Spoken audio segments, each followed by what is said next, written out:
Alright everyone, I'm going to talk to you today a little bit about my memory project and the three parts of the project: my home, neighborhood, and town. First things first, we're going to talk a little bit about my home, and in this picture you can see the drawing that I had created. Here in the picture you see my parents' home right here. We have our driveway that extends to the street, front lawn, side yard with a few palms in it, and mainly focusing on the backyard where when I was younger, my father and I built a two-story tree house equipped with electricity, windows and doors and locks. So it was pretty significant, and growing up I spent a lot of time in there with the neighborhood kids around the block. It was nice because our backyard was fenced in, so we didn't have to worry about I guess any other intruding neighbors, or we had our own little privacy fence, and made it fun because us kids could have our own little getaway in the backyard. Anyways, as you can see, we have a back patio here with planters. I know everything's backwards because I am recording it on a camcorder, but regardless,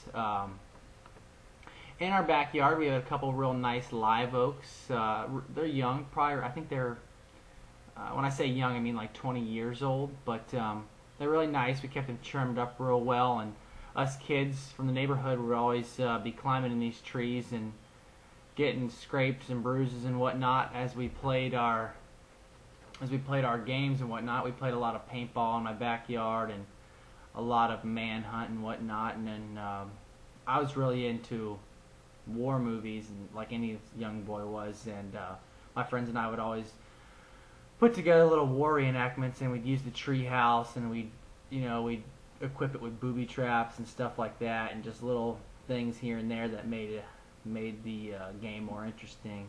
And we had a good time. Got real filthy doing it, but nonetheless, that's what young boys should do. Should get dirty and scraped up and whatnot. Anyways, like I said, that was basically my backyard. Oh, one last thing.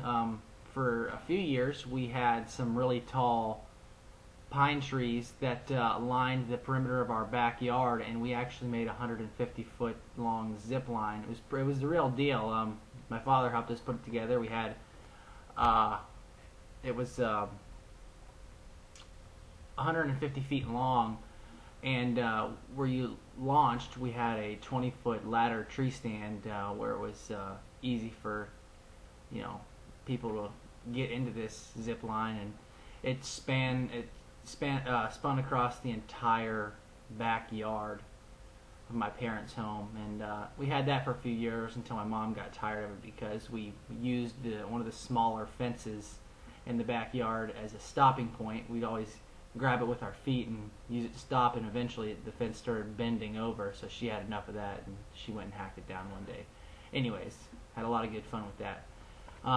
Moving to the front yard, pretty basic, just a driveway and a lawn, but we did have a basketball goal in our front lawn, and it made for a lot of fun basketball games. And I guess the only thing I would say, I guess for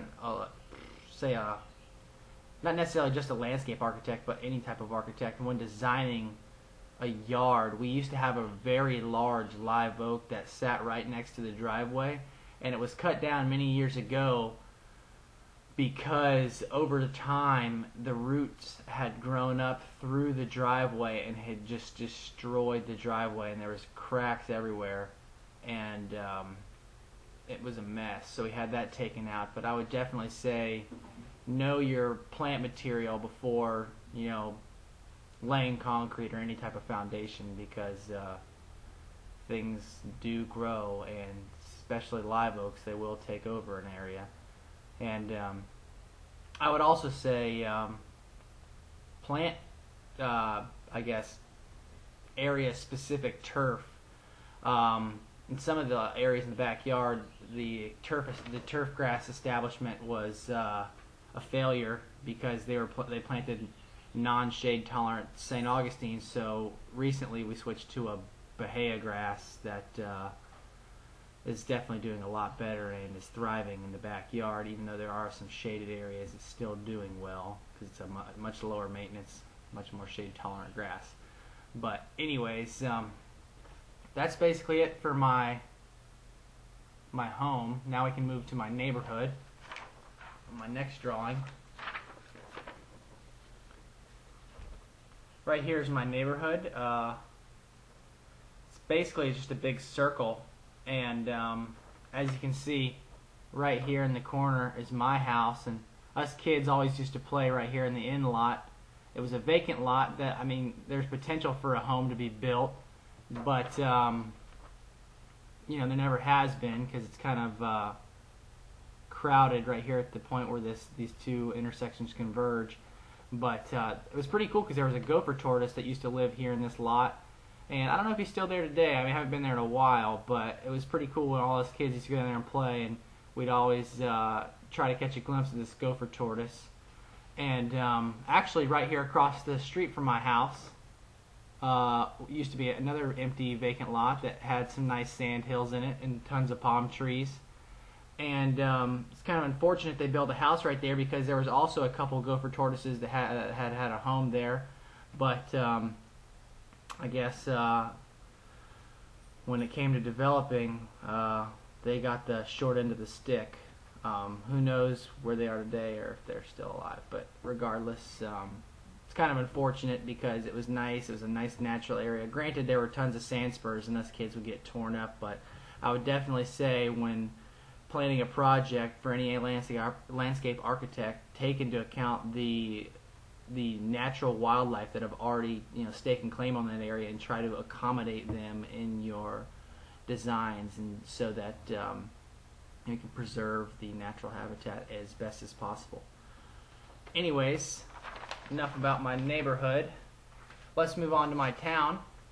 I am from a small town on the East Coast, just south of Daytona Beach, called New Smyrna Beach. In this picture, it's kind of crowded, but you can actually see right up here is the ocean. We have the beach right here, and the Intercoastal Waterway, also known as the Indian River. And if you move south, you get into what's called the Mosquito Lagoon, and this is one of Florida's premier fishing locations. It's actually one of the best fishing destinations in North America. You see it all over Sun Sports and fishing networks and whatnot. There's always some show where captains and guides are fishing for redfish or snook or whatnot, and a lot of it takes place in the Mosquito Lagoon. But anyways, growing up, some of the more predominant things that I remembered was, like I said, like the Intercoastal Waterway, the beach, and up here you can kind of see it. It's Old Fort Park. This is I wouldn't say Civil War, but it was a military base that the U.S. military had. It was a naval base that they built right on the water at this bend in the Intercoastal. That was built right after the Second Seminole War, and all that stands there now is not ruins, but just the foundation and outer fortress walls of this structure. It's a massive structure. It's probably, I'd say, close to 10 to 15,000 square feet. It's pretty big. I mean, big for their time probably, but it's all it stands now is the foundation and the coquina rock they used to build this structure. It's pretty neat. Now it's a nice park right behind the First Baptist Church of New Smyrna, and it's a very big park with tons of red cedars and live oaks, and this makes for a great place to have music festivals, farmers markets, and parades and weddings and stuff, things of that sort. But basically, when you come to New Smyrna, these are the things that you'll encounter. I mean, it's a beach community, and it's centered around, you know, I guess, outdoor living and leisure. They call it a retirement town because there's so many old people, because the snowbirds love to come to New Smyrna. But I would say it's a perfect place to move there. I'd say after you start your career and move to New Smyrna to start a family, because there's a great education system there, and it's pretty nice because right here, where's that? The old high school sits right next to some wetland area. It's really cool.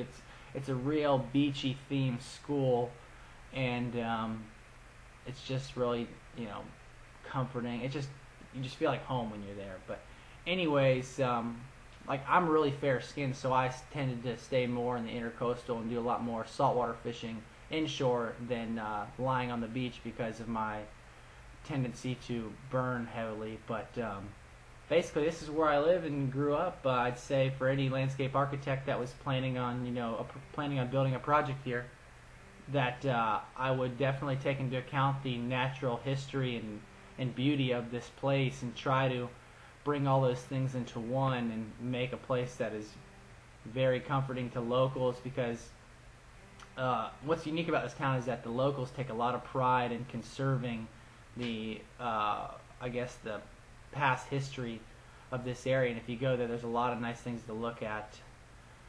But yeah, I would just say to take into account the natural history of this beautiful town, and go from there. But anyways, that sums up my memory project, and I hope you guys enjoyed it, and let me know what you think.